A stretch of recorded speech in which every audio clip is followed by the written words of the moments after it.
Now, this is Build Your Business in 52 Weeks free training where you implement, get into action, and grow. And of course, you need to be able to grow with this. And it naturally applies that you will grow with this. So let's talk about the 15 principles again. So we've been talking about developing your core principles, incorporating them into your brand, and having the entrepreneurial mindset to position yourself as an educator who's doing a weekly workshop. And this weekly workshop will get you traffic, and of course it will get the audience to know who you are and trust you more. And then you're doing a product snowball, so you're making offers every month, every week, depending on your schedule, and you're making sure that you make the offer, and you have strategic marketing framework that's based on your core principles and your brand, and you're going to create a content factory and build a massive network of affiliates, of partners, of collaborators, of people who want to promote your weekly workshop. And you want to become a media mogul. You want to focus only on one media. You want to get into production mode, build a learning center, create an online community, and raise and build affiliate fans from your community who will promote and grow your audience as well, and put systems in place for all this. So let's go, and today it's all about being a media mogul. We've gotten to that step. And where do you go to get your traffic? So your media that you're going to focus on is going to be either audio. You're either going to be a podcaster, do radio, or connect with your audience through voicemail. You can do video like me and do YouTube or television. Or you could write a book and publish a book on Amazon and everywhere else and have a book that you can sell. But what are you going to be known for? So you can't be known as a person who does everything. You have to be known for one media, otherwise you'll burn yourself out. So do not be seen everywhere, as they say, even though you can be with software. Your time is limited. You have to ask yourself, where does your audience hang out? What do they buy? What do they view? What is the content they enjoy? What is the social media platform that they congregate on and they come back to? When what works best on that platform? Is it video, images, audio, how-tos? If your audience is on Facebook and you want to connect with them, then you're going to have to participate in the conversations as well as provide value for them so that they come back and check you out. So you have to decide which media is going to be your thing. So the reason that you're doing this is that you're looking at determining your profit margin. In Dan Kennedy's book, No BS Time Management, he says that all we need is to determine how much an hour of our time is worth. It's basically the goal we've set broken into hours. So 10,000 monthly is, let's say that's your goal for income, divided by reasonable hours worked. Whatever that number is what you need to be making in order for the time you're spending there to be break even. So let's see, do a quick calculation, 10,000 a month divided by, let's say 10 hours a week. So that's 40, what's that? 40, that's 250. 40 into 2 is 80. Yeah, it's 250, I think. So my time is worth 250. That means that social media time, even when you're networking, needs to be towards some end where you understand where the profit will come from. So this is a very handy rule of thumb for social media in general because it's designed to keep you on the platform, get you to see advertisements and get you to make purchases based on those advertisements. So you have to make sure that you're not spending too much time on social media in general, because that is time that is, I mean, it's growing your business, but at the same time, it could be a waste of time if you're spending more time there than you should. So the question is whether we act as if we really understand this. So we have to figure out what is our time worth and then decide how much of that time should be spent on social media platform that you want to be on, and how close is it to profits for you, because it all depends on your audience and whether they hang out on that platform. So for example, if they don't hang out on Twitter, then it's not the time now or the time later when it becomes X to hang out there, because they're not there and you're just wasting your time. So how many steps will a social media platform require for you to take to meet your customers? So this is if you put together your profile on a platform, how long does it take for people to start engaging with you or following you or signing up for your group or whatever it is? How long will you have to spend working on it? And how long will you have to spend working in the social media algorithm to get that customer sent to you? It's getting longer and longer now for all platforms, and it's not something that you can easily find out except by doing. So, and well, we'll talk about that in a minute. So what kind of steps will it take for you to get that customer to your weekly workshop, to your learning center offer, and to your front end offers? So, for example, right now I think I'm broadcasting, but I'm not broadcasting on Facebook, I think. So I'm wasting my time on Facebook right now because no one's seeing it. So I will have to take this recording and then I will have to edit it and then I will have to upload it to all my social media and platforms, or all the pages that I wanted to put it on, where my audience hangs out is probably the best place only to put it. But what kind of steps will it take for them to understand that you have a weekly workshop and a learning center offer, and they see it, and once you understand, you choose one platform to commit yourself to learn it and grow in it. So this already assumes that you know your customers on the platform, clicking on links and buying things you sell. So what's the purpose of this? Well, principle 2 is the profit purpose.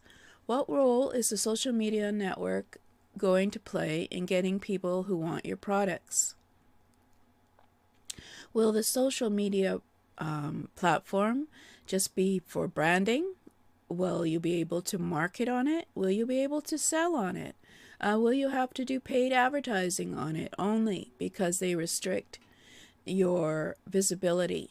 In some cases, all you will be doing is creating a profile to direct people to your most active presence. So, as we talked about before about no BS time management, you have to figure out what your time is worth and how much time you should spend on a platform. So, should you just make a profile on that platform just so people are aware of you in case they check you out? Or should you actually spend time on that platform doing posts and everything and connecting? So yes, you can be on more than one platform as a presence, but before deciding, you want to build out your profile for reputation management purposes. It may even require you to add some content to each of the platforms so that it will become active. So even though you're going to spend most of your time on one platform where your audience hangs out, and you have to make that decision where they'll connect, where they might buy, where they might connect with you, you should probably have a profile put on some other platforms where they might hang out. So you could put a profile on YouTube, on Facebook, LinkedIn, Instagram, Twitter, Pinterest, Quora. Basically, you want to build out and cross-direct people to your other profiles. So if your weekly workshop is on Facebook, then you can always put in your profile that you have a weekly workshop and put a link to that Facebook page where your weekly workshop is. Or Quora, you can mention it there so that people can go from Quora into where you have decided to focus your media.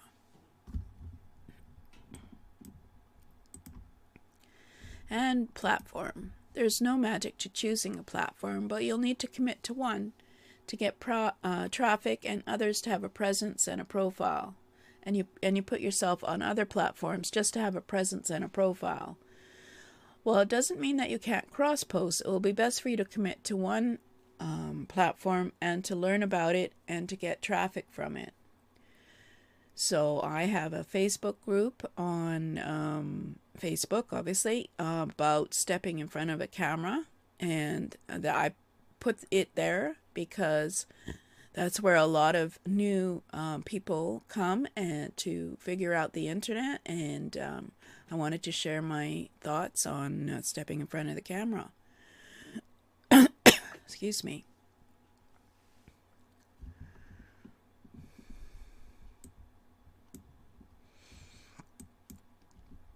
But most social networks algorithms reward you for regular traffic or for regular interaction or for regular posting on their platform. So until you're able to commit to one, you have to learn the rules of how you make it work. The rules for LinkedIn are much different from Facebook, and they're much different from Twitter. So ultimately, a platform needs to provide regular leads and sales to you for it to be worth your time. So, of course, you have to try them out. You have to put a profile on and just watch your traffic, see which is coming to because of your Media Mogul project. And also, if you have one on a podcast on iTunes. Note that YouTube will require an investment of time to learn the algorithm, and even though technically it isn't a social media platform, for our purposes we need to treat it as one and equate it with one.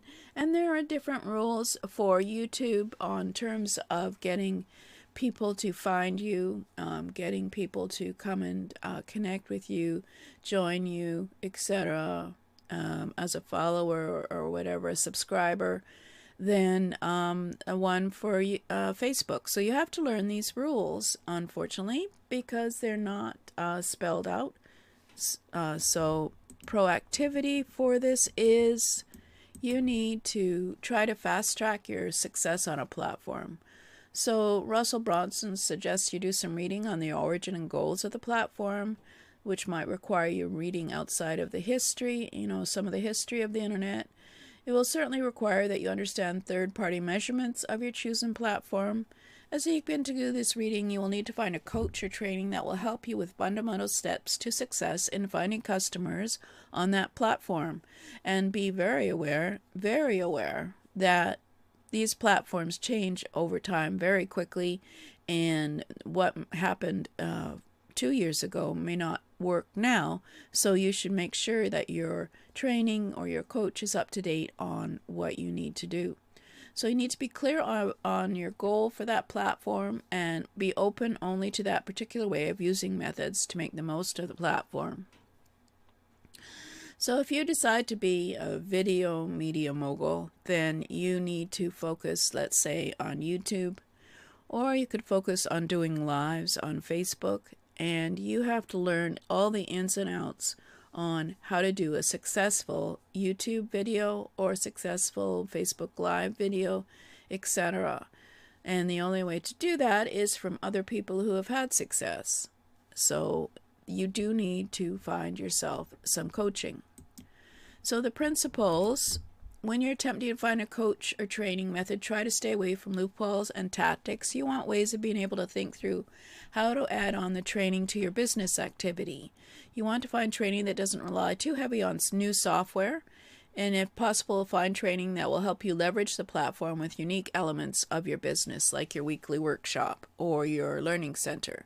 This may be impossible to tell before you invest in a program, but you want to pay for something that is likely to work now and in the future. You are not looking for a fast win. You are looking for evergreen principles in coaching or training. So programs. Find those recommended by your peers or people in your sub-niche. Be careful not to rely solely on the opinion of people on social media or surveying people with a question. If you can pay monthly for a program and quit anytime, this is ideal, even if the cost is more expensive than you'd like, because you can find out fairly quickly whether or not this is the program for you, and then you can decide not to continue with it and find what you need. The goal of the program is to generate leads for your business, sales for your business, and branding for your business. So whatever media you decide to concentrate on, whether it's writing a book or it's doing video for YouTube or lives on Facebook or doing text on LinkedIn, you need to be able to understand how you're going to be able to generate leads, sales, and have it branded for your business. So you want the process to be repeatable so that you can add it into your production. Now that you understand that your time is limited and you need to focus on the platform where your audience hangs out, define what medium you will use to be seen as the expert you are. So are you going to do Amazon, be an Amazon publisher? Are you going to be a Medium writer? This is a place where you can actually get quite a few followers. Are you going to be an iTunes podcaster, or a YouTube expert, or a Facebook Live guru? You have to decide where you think your audience is hanging out, and then learn from programs and coaches all the tricks, tips, and keep up to date on the platform principles of the media and become a media mogul. So let's go over what we were talking about today.